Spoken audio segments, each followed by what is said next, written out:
दोस्तों नमस्कार, ये है मार्गदर्शन फॉर सिविल सर्विसेज। मैं अनुराग चौधरी। दोस्तों आज की वीडियो में प्रस्तुत है नागरिक शास्त्र अथवा राजनीति विज्ञान विषय से आयोजित की जाने वाली विभिन्न परीक्षाओं के लिए अति महत्वपूर्ण प्रश्नों का संकलन। इसमें हम उन महत्वपूर्ण प्रश्नों को शामिल कर रहे हैं जो आपके आगामी आयोजित की जाने वाली विभिन्न परीक्षाओं जैसे TGT, PGT, ELT grade, government inter college प्रवक्ता, गवर्नमेंट डिग्री कॉलेज, उच्चतर शिक्षा असिस्टेंट प्रोफेसर, केंद्रीय विद्यालय संगठन और नेट जेआरएफ राजनीति विज्ञान के लिए बहुत ही उपयोगी हैं। इसमें हमने केवल उन चयनित प्रश्नों को शामिल किया है जो सभी परीक्षाओं के लिए अति संभावित और महत्वपूर्ण हैं। आप इन प्रश्नों को तैयार कर लीजिएगा। तो आइए शुरू करते हैं आज का वीडियो। दोस्तों राजनीति विज्ञान से संबंधित जो सबसे महत्वपूर्ण प्रश्न आता है वो है कि राजनीति विज्ञान इसकी उत्पत्ति किस शब्द से हुई है और वो शब्द किस भाषा का है। तो जान लीजिए, राजनीति विज्ञान जिसको अंग्रेजी में पॉलिटिकल साइंस या पॉलिटिक्स कहा जाता है, दोस्तों ये शब्द ग्रीक भाषा के पोलिस शब्द से लिया गया है जिसका अर्थ होता है नगर राज्य। तो पॉलिटिकल साइंस या पॉलिटिक्स शब्द ये ग्रीक या यूनानी भाषा के पोलिस से लिया गया है जिसका अर्थ नगर राज्य होता है। अगला है दोस्तों, राजनीति विज्ञान का प्रारंभ और अंत राज्य के साथ होता है। ये गार्नर का कथन है। गार्नर का कहना है कि राजनीति विज्ञान का प्रारंभ और अंत राज्य के साथ होता है। प्लेटो, दोस्तों प्लेटो का कहना है कि राज्य व्यक्ति का बृहद रूप है, या फिर यही सेंटेंस या यही वाक्य इस रूप में आता है कि राज्य व्यक्ति का विराट रूप है। तो याद रखिए, राज्य व्यक्ति का बृहद रूप है या राज्य व्यक्ति का विराट रूप है, ये प्लेटो का कथन है। नेक्स्ट है दोस्तों, राज्य व्यक्ति का पूर्वगामी है। राज्य व्यक्ति का पूर्वगामी है, ये कथन अरस्तु का है। और राज्य एक संपूर्ण समुदाय है, अरस्तु का कथन है। तो देखिए, राज्य व्यक्ति का पूर्वगामी है, अरस्तु का कथन है। और राज्य एक संपूर्ण समुदाय है, ये भी अरस्तु का ही कथन है। अगला है कि राज्य जीवन के लिए अस्तित्व में आता है और अच्छे जीवन के लिए उसका अस्तित्व बना हुआ है, अरस्तु का कथन है। तो दोस्तों देखिए, व्यक्ति एक सामाजिक प्राणी है या व्यक्ति एक राजनीतिक प्राणी है। इसके अलावा राज्य व्यक्ति का पुरोगामी है, राज्य एक संपूर्ण समुदाय है और राज्य जीवन के लिए अस्तित्व में आता है और अच्छे जीवन के लिए उसका अस्तित्व बना हुआ है। ये सभी कथन अरस्तु के हैं। दोस्तों अरस्तु ने राजनीति विज्ञान को सर्वोच्च विज्ञान या मास्टर साइंस की संज्ञा दी है। तो याद कर लीजिए, राजनीति विज्ञान को सर्वोच्च विज्ञान किसने कहा है या मास्टर साइंस की संज्ञा किसने दी है? तो ये है अरस्तु। और अरस्तु को राजनीति विज्ञान का जनक या राजनीति विज्ञान का पितामह कहा जाता है। देखिए, अरस्तु को दोस्तों राजनीति विज्ञान का जनक कहा जाता है। तो याद कर लीजिए, अरस्तु को राजनीति विज्ञान का जनक कहा जाता है। और दोस्तों राजनीति विज्ञान राज्य और इसके अभिकरण के रूप में सरकार से संबंधित है, ये कथन किसका है? डिमाक का है। दोस्तों डिमाक का कहना है कि राजनीति विज्ञान राज्य और उसके अभिकरण के रूप में सरकार से संबंधित है। अगला है मैकाइवर। मैकाइवर का कथन है कि राज्य का स्वरूप मूलतः एक निगम है और मैकाइवर की महत्वपूर्ण पुस्तक है मॉडर्न स्टेट। दोस्तों मैकाइवर की महत्वपूर्ण कृति मॉडर्न स्टेट है और मैकाइवर ने कहा है कि राज्य का स्वरूप मूलतः एक निगम है। अगला है दोस्तों, जो नैतिक दृष्टिकोण से गलत है वह राजनैतिक रूप से कभी सही नहीं हो सकता, महात्मा गांधी का कथन है। बहुत ही महत्वपूर्ण है, जो नैतिक दृष्टिकोण से गलत है वह राजनीतिक रूप से कभी सही नहीं हो सकता है। गांधी जी धर्म और नैतिकता तथा राजनीति के आध्यात्मिकरण के पक्षधर थे और उन्होंने साध्य साधन पवित्रता पर बल देते हुए कहा कि जो नैतिक दृष्टिकोण से गलत है वो राजनीतिक रूप से कभी सही नहीं हो सकता। अगला है दोस्तों एडम स्मिथ। एडम स्मिथ को अर्थशास्त्र यानी इकोनॉमिक्स का जनक कहा जाता है। एडम स्मिथ आर्थिक उदारवाद के समर्थक थे और उन्होंने आर्थिक मानव या इकोनॉमिक मैन की संकल्पना को विकसित किया था। तो देखिए, एडम स्मिथ को अर्थशास्त्र का जनक कहा जाता है। आर्थिक उदारवाद के समर्थक एडम स्मिथ थे और एडम स्मिथ ने आर्थिक मानव या इकोनॉमिक मैन की संकल्पना को विकसित किया था। अगला है, आप जानते भी हैं कि उदारवाद का जनक कौन है? तो उत्तर है जॉन लॉक। जॉन लॉक को उदारवाद का जनक या उदारवाद की आत्मा कहा जाता है। एक विचारक हैं दोस्तों हर्बर्ट स्पेंसर। हर्बर्ट स्पेंसर ने वैज्ञानिक व्यक्तिवाद की अवधारणा को विकसित किया है और हर्बर्ट स्पेंसर की महत्वपूर्ण पुस्तक है मैन वर्सेज स्टेट। याद कर लीजिए, man versus state Herbert Spencer की महत्वपूर्ण कृति है और इन्होंने वैज्ञानिक व्यक्तिवाद की अवधारणा को विकसित किया है। राज्य के 4 आवश्यक तत्व कौन से हैं? तो आप जानते हैं, जनसंख्या, भूभाग, सरकार और संप्रभुता राज्य के 4 आवश्यक तत्व हैं। और संप्रभुता यानी सॉवरेनिटी राज्य का बहुत ही महत्वपूर्ण तत्व है और संप्रभुता के अभाव में राज्य की कल्पना नहीं की जा सकती। अगला है दोस्तों राज्य की उत्पत्ति का सामाजिक संविदा सिद्धांत या सोशल कॉन्ट्रैक्ट थियरी। ये दैवीय उत्पत्ति के सिद्धांत का खंडन करने के लिए विकसित हुआ था। देखिए, बहुत ही महत्वपूर्ण है, राज्य की उत्पत्ति का सामाजिक संविदा सिद्धांत दैवीय उत्पत्ति के सिद्धांत का खंडन करने के लिए विकसित हुआ था।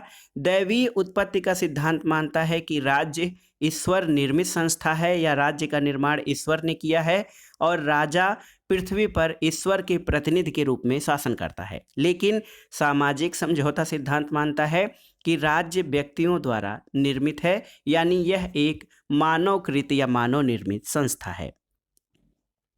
लोक संप्रभुता की अवधारणा। दोस्तों, लोक संप्रभुता या पब्लिक सॉवरेनिटी की अवधारणा रूसो से संबंधित है। तो याद रखिए, रूसो से संबंधित है लोक संप्रभुता या पब्लिक सॉवरेनिटी की अवधारणा। और आप जानते हैं कि रूसो का सामान्य इच्छा का सिद्धांत भी बहुत महत्वपूर्ण है। ये व्यक्ति की उन इच्छाओं का योग होता है जिसका उद्देश्य व्यक्तिगत नहीं बल्कि सार्वजनिक हित या कल्याण होता है। एक प्रश्न आता है दोस्तों, संप्रभुता राज्य की सर्वोच्च इच्छा है, ये किसका कथन है? तो ये बिलोवी का कथन है। बिलोवी का कहना है कि संप्रभुता राज्य की सर्वोच्च इच्छा है। अगला देखते हैं दोस्तों, वह जो राज्य का सदस्य नहीं है अथवा सदस्य होने के योग्य नहीं है, वह या तो देवता है या पशु। ये अरस्तु का कथन है। दोस्तों, राजनीति विज्ञान के जनक अरस्तु का कहना था कि वह जो राज्य का सदस्य नहीं है अथवा सदस्य होने के योग्य नहीं है, वह या तो देवता है या पशु। देखिए, राज्य का कार्य व्यक्ति के व्यक्तित्व विकास में आने वाली बाधाओं को बाधित करना है। तो ये टी.एच. ग्रीन का कथन है। आप जानते हैं टी.एच. ग्रीन दोस्तों ये महत्वपूर्ण आदर्शवादी विचारक हैं और इन्होंने राज्य का कार्य बाधाओं को बाधित करना यानी व्यक्ति के विकास में आने वाली बाधाओं को बाधित करना राज्य का कार्य है और ये टी.एच. ग्रीन का कथन है। दोस्तों, व्यक्तिवाद इंडिविजुअलिज्म जो है ये राज्य को आवश्यक बुराई मानता है। आपसे ये प्रश्न पूछा जाता है या कभी कभी मिलान करने के लिए भी पूछ लिया जाता है। तो व्यक्तिवाद दोस्तों ये राज्य को आवश्यक बुराई मानता है, यानी राज्य आवश्यक है और बुराई भी है, व्यक्तिवाद का मानना है। लेकिन एक विचारधारा है अराजकतावाद। अराजकतावाद राज्य को अनावश्यक बुराई मानता है, यानी राज्य एक बुराई है और ये जरूरी भी नहीं है। देखिए, अराजकतावाद राज्य को अनावश्यक बुराई मानता है जबकि व्यक्तिवाद राज्य को आवश्यक बुराई मानता है। एक प्रश्न बार बार पूछा जाता है, संप्रभुता का एकलवादी सिद्धांत या एकत्ववादी सिद्धांत? तो इसके समर्थक ऑस्टिन हैं। दोस्तों, जॉन ऑस्टिन संप्रभुता के एकलवादी सिद्धांत के समर्थक हैं। बहुलवाद, आप जानते हैं दोस्तों, बहुलवाद का प्रारंभ संप्रभुता के इसी एकलवादी या एकत्ववादी सिद्धांत के विरुद्ध प्रतिक्रिया के स्वरूप हुआ था। तो ये प्रश्न भी पूछ सकता है कि बहुलवाद का प्रारंभ किस प्रकार से हुआ? तो संप्रभुता के एकत्ववादी सिद्धांत या एकलवादी सिद्धांत के विरुद्ध प्रतिक्रिया स्वरूप बहुलवाद का प्रारंभ होता है। बहुलवाद का जनक कौन है? तो दोस्तों, ऑटो वान गियरके। ऑटो वान गियरके या ऑटो वान गियरके को बहुलवाद का जनक कहा जाता है और बहुलवाद को विचारधारा के रूप में स्थापित करने का श्रेय ऑटो वान गियरके और F.W. मेटलैंड को है। तो देखिए, बहुलवाद का जनक ऑटो वान गियरके है। बहुलवाद जो है संप्रभुता के एकलवादी सिद्धांत के विरुद्ध प्रतिक्रिया स्वरूप विकसित हुआ और ऑटो वान गियरके और F.W. मेटलैंड को बहुलवाद का प्रवर्तक माना जाता है। आदर्शवादी विचारक हैं कांट। दोस्तों कांट का विचार है कि राज्य सर्वोच्च नैतिकता का प्रतिनिधित्व करता है। बहुत ही महत्वपूर्ण कथन भी है, राज्य सर्वोच्च नैतिकता का प्रतिनिधित्व करता है, कांट का विचार है। उदारवाद, दोस्तों उदारवाद इसका जनक जॉन लॉक है, आप जानते हैं। उदारवाद का मूलभूत सिद्धांत क्या है? तो उत्तर है उदारवाद का मूलभूत सिद्धांत व्यक्तिक स्वतंत्रता है। तो बहुत ही महत्वपूर्ण है, व्यक्ति की स्वतंत्रता उदारवाद का मूलभूत सिद्धांत है। एक कथन आता है दोस्तों, चूंकि समाज का स्वरूप संघात्मक है इसलिए सत्ता का स्वरूप भी संघात्मक होना चाहिए। ये कथन किसका है? तो ये कथन लास्की का है। लास्की का कहना है कि समाज का स्वरूप संघात्मक है इसलिए सत्ता का स्वरूप भी संघात्मक होना चाहिए।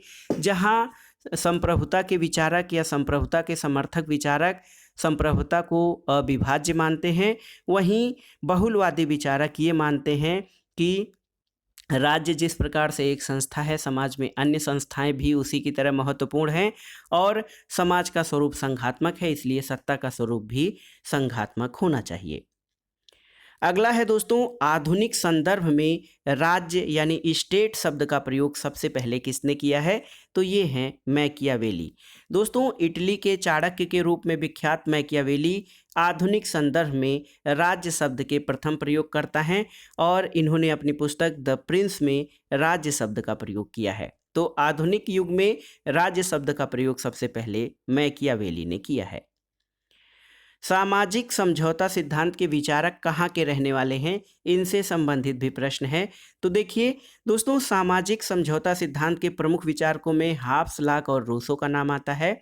हाब्स और लॉक इंग्लैंड के निवासी थे जबकि रूसो जो है ये फ्रांस का रहने वाला था। तो देखिए सामाजिक समझौता सिद्धांत के प्रमुख विचारकों में हाब्स और लॉक इंग्लैंड के जबकि रूसो फ्रांस का था। एक कथन है कि राज्य का विकास हुआ है, निर्माण नहीं। ये कथन किसका है? तो ये गार्नर का कथन है। बहुत ही महत्वपूर्ण कथन है और गार्नर के इस कथन से इस बात की पुष्टि होती है कि गार्नर राज्य के विकास के विकासवादी सिद्धांत या ऐतिहासिक सिद्धांत के समर्थक हैं। उनका कहना है कि राज्य का विकास हुआ है, निर्माण नहीं। दोस्तों लॉक ने संप्रभुता शब्द का प्रयोग नहीं किया है बल्कि उसके स्थान पर वह सर्वोच्च शक्ति शब्द का प्रयोग करता है। तो एक बहुत ही महत्वपूर्ण देखिए तथ्य आपके लिए है कि जॉन लॉक ने संप्रभुता शब्द का प्रयोग नहीं किया है बल्कि उसके स्थान पर वह सर्वोच्च शक्ति का प्रयोग करता है। और जॉन लॉक ने राज्य को राज्य नहीं बल्कि उसको ट्रस्ट की संज्ञा दी है। ट्रस्ट या न्यास की संज्ञा दी है जॉन लॉक ने राज्य को। एक प्रश्न बहुत ही महत्वपूर्ण है दोस्तों, बार बार परीक्षाओं में पूछा गया है। शक्ति या सत्ता भ्रष्ट करती है, असीमित शक्ति असीमित रूप से भ्रष्ट करती है। ये कथन किसका है? तो सत्ता भ्रष्ट करती है, असीमित सत्ता असीमित रूप से भ्रष्ट करती है। ये लॉर्ड एक्टन का कथन है। दोस्तों power corrupts, absolute power corrupts absolutely, Lord Acton का कथन है। एक और देखिए दोस्तों, समाजवाद जिसको सोशलिज्म कहा जाता है, समाजवाद को उदारवाद का प्रतिवाद माना जाता है। देखिए उदारवाद की प्रतिक्रिया स्वरूप दोस्तों समाजवाद का उदय हुआ था। तो एक प्रश्न आपके लिए ये बहुत ही महत्वपूर्ण है कि समाजवाद को उदारवाद का प्रतिवाद माना जाता है।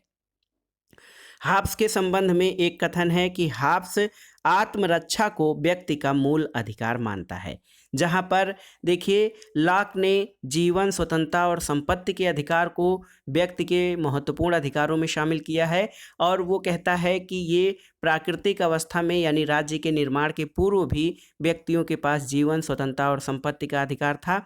वहीं हाब्स जो है व्यक्ति के आत्मरक्षा के अधिकार को उसका मूल अधिकार मानता है।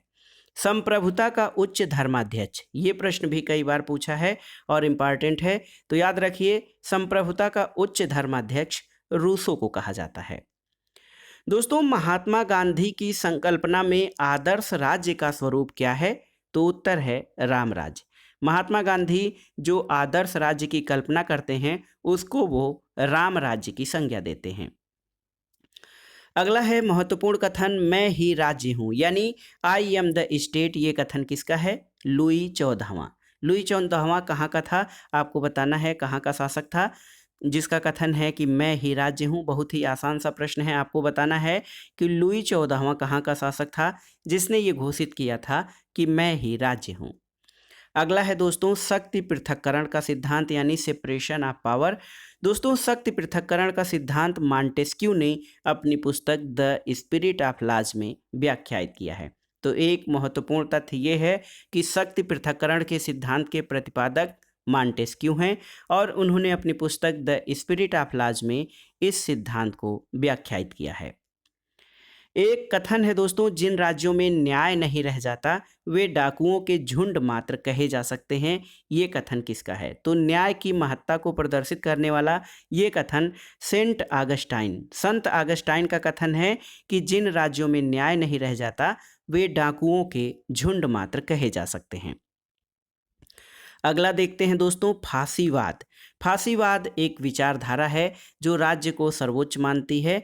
दोस्तों फांसीवाद जो है सर्वाधिकारवादी राज्य का सिद्धांत है और फांसीवाद व्यक्तिवाद, उदारवाद और लोकतंत्र का विरोधी है। दोस्तों फांसीवाद में राज्य को सर्वोच्च संस्था माना जाता है और इसमें मुसोलिनी के अनुसार ये कहा जा सकता है कि सब कुछ राज्य के भीतर है, राज्य के बाहर और उसके विरुद्ध कुछ नहीं। और ये सिद्धांत व्यक्तिवाद, उदारवाद और लोकतंत्र का विरोधी सिद्धांत है। फांसीवाद में एक राष्ट्र, एक दल और एक नेता के सिद्धांत पर विश्वास किया जाता है। अगला देखिए, तुम्हारी अंतरात्मा जो कहती है वही सत्य है। और ये कथन किसका है? तो तुम्हारी अंतरात्मा जो कहती है वही सत्य है, ये कथन महात्मा गांधी का है। महात्मा गांधी का ही कथन है कि सत्य ही परमात्मा है और परमात्मा ही सत्य है, यानी सत्य ही ईश्वर है और ईश्वर ही सत्य है, महात्मा गांधी का कथन है। जहाँ कानून नहीं होता वहाँ स्वतंत्रता भी नहीं हो सकती, ये जॉन लॉक का कथन है। जॉन लॉक ने कानूनों को बहुत ही महत्वपूर्ण माना है और वो कहता है कि जहाँ विधि या कानून नहीं होती वहाँ स्वतंत्रता भी नहीं हो सकती। तो याद कर लीजिएगा, ये कथन लॉक का है। समानता का अर्थ है सभी के लिए पर्याप्त अवसर। दोस्तों समानता तभी हो सकती है या लोगों के लिए पर्याप्त अवसर जब तक नहीं होंगे उनका सर्वांगीण विकास नहीं हो सकता है। इस आधार पर समानता की परिभाषा H.J. लास्की यानी हेराल्ड जोसेफ लास्की ने कहा है। उनका कहना है कि समानता का अर्थ है सभी के लिए पर्याप्त अवसर उपलब्ध हों। और अधिकार के बारे में लास्की का कहना है बहुत ही महत्वपूर्ण कि प्रत्येक राज्य अपने द्वारा दिए गए अधिकारों से जाना जाता है, यानी कोई राज्य अच्छा है या बुरा उसकी पहचान या उसका आकलन इस आधार पर किया जा सकता है कि उसने अपने नागरिकों को किस प्रकार के अधिकार दिए हैं। अगला है दोस्तों समाजवाद का मूल दर्शन व्यक्तियों की समानता है। अभी आपने पढ़ा कि उदारवाद का मूल सिद्धांत व्यक्तियों की स्वतंत्रता है, उसी प्रकार समाजवाद का मूल सिद्धांत व्यक्तियों की समानता है और विशेष करके आर्थिक समानता। अगला है दोस्तों राजनीतिक दलों को सिंहासन के पीछे की शक्ति किसने कहा है? तो उत्तर है फाइनर ने राजनीतिक दलों को यानी राजनीतिक दल पॉलिटिकल पार्टीज को सिंहासन के पीछे की शक्ति फाइनर ने कहा है। एक प्रश्न बार बार ये भी पूछा जाता है कि दबाव समूहों को गुमनाम साम्राज्य या अज्ञात साम्राज्य की संज्ञा किसने दी है? तो देखिए दबाव समूहों को गुमनाम साम्राज्य या फिर अज्ञात साम्राज्य की संज्ञा S.E. फाइनर ने दी है। दोस्तों S.E. फाइनर ने दबाव समूह यानी प्रेशर ग्रुप्स को गुमनाम साम्राज्य या अज्ञात साम्राज्य की संज्ञा दी है। अगला है कि दबाव समूहों को D.D. मैकिन ने अदृश्य सरकार कहा है। देखिए अदृश्य सरकार की संज्ञा D.D. मैकिन ने दी है, जबकि दबाव समूहों को गुमनाम साम्राज्य या अज्ञात साम्राज्य S.E. फाइनर ने कहा है। दोस्तों एक प्रश्न आपके लिए है, आपको बताना है कि दबाव समूहों को तृतीय सदन, देखिए मैं नोट कर दे रहा हूँ, दबाव समूहों को तृतीय सदन की संज्ञा किसने दी है आपको बताना है। और इस वीडियो का आखिरी प्रश्न है सामाजिक अभियांत्रिकी यानी सोशल इंजीनियरिंग। सोशल इंजीनियरिंग के विचार का प्रतिपादन करने वाले विचारक कार्ल पापर हैं। कार्ल जे पापर ने दोस्तों सामाजिक अभियांत्रिकी या सोशल इंजीनियरिंग के सिद्धांत का प्रतिपादन किया है। एक प्रश्न आखिर में और है आपके लिए दोस्तों, कार्ल पापर की प्रमुख पुस्तक है ओपन सोसाइटी एंड इट्स इनमीज, यानी मुक्त समाज और उसके दुश्मन। तो इसमें कार्ल पापर ने किन विचारकों को खुले समाज के दुश्मन कहा है, आपके लिए ये भी एक प्रश्न है। तो ये था आज का वीडियो। इसमें आपने महत्वपूर्ण प्रश्नों को वन लाइनर फॉर्म में देखा, जो आपके आगामी टीजीटी परीक्षा और पीजीटी यानी प्रवक्ता परीक्षा नागरिक शास्त्र के लिए बहुत ही उपयोगी हैं। आप इन प्रश्नों को तैयार कर लीजिए। और दोस्तों, अगर आप इस तरह की और भी वीडियो चाहते हैं, आपके लिए ये फ़ायदेमंद हो, तो कमेंट बॉक्स में हमें बता दीजिएगा। मैं जल्दी जल्दी कुछ और भी वीडियो आपके रिवीजन के लिए बना दूंगा। इसके अलावा आपके लिए जो प्रश्न हैं उनका उत्तर आप कमेंट बॉक्स में ज़रूर दीजिएगा। वीडियो आपको कैसा लगा हमें कमेंट बॉक्स में ज़रूर बताइए। वीडियो को लाइक करें, शेयर करें और इस चैनल मार्गदर्शन फॉर सिविल सर्विसेज को सब्सक्राइब करें। वीडियो देखने के लिए धन्यवाद दोस्तों। नमस्कार।